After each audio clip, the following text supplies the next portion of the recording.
Yeah, I know, another Dracula film. This one is directed by Luc Besson. He's done a lot of stuff. He's been around. He did The Fifth Element, which is probably my favorite film of his. So I was really interested to see his take on the classic story, Dracula. This story has been done so many times, but honestly, I never get sick of any vampire flick. I honestly will watch any of them. From Twilight to Near Dark, Lost Boys, some of the classic Dracula films with Christopher Lee or Bela Lugosi, and of course, the gold standard for me right here. Now the real question is the style, the direction, the story, the characters, the acting, the wardrobes, the cinematography, the music. Is it gonna hold up and be its own thing? I would have to say yes. This is a great vampire flick. I honestly enjoyed Dracula. I didn't get bored at all. So when I started this film, it got my attention with the relationship between Vlad, which is Dracula, and Elisabetta, which is Nina later on, or Elizabeth. The horniness and playfulness, they really highlighted the connection between these two. And then when she dies, it's different than what happens in this Dracula. So I really liked that. And I really liked the part where Vlad goes back to the priest and all that stuff that happens when he gets cursed. I thought that was really well done.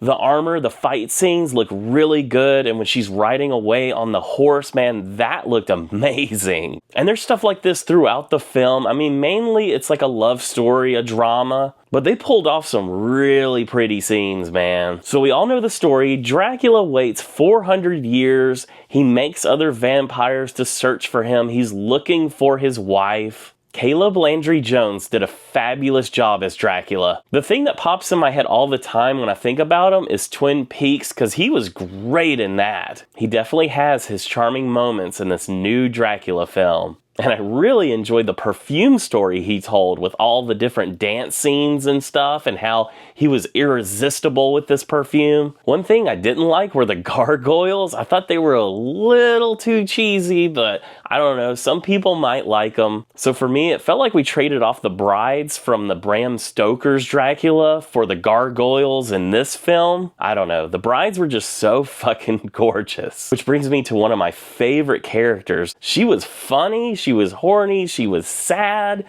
she acted crazy. I just adored this character. I thought she was awesome. If you're into astrology, I would have to say she's definitely a Gemini. So I would definitely recommend this new Dracula film. It comes out February 6th.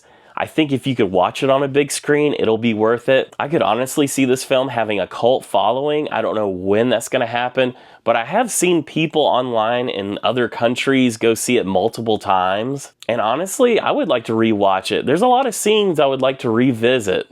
I might watch this before I do, just so I could see the difference between the two. But yeah, honestly, if there's ever any vampire flick in theater, I would recommend just going and seeing it. I mean, even if you don't like it, at least you saw a vampire horror movie instead of Avatar. Ugh. I'm just joking. I know Avatar has its little fan base somewhere out there in other countries.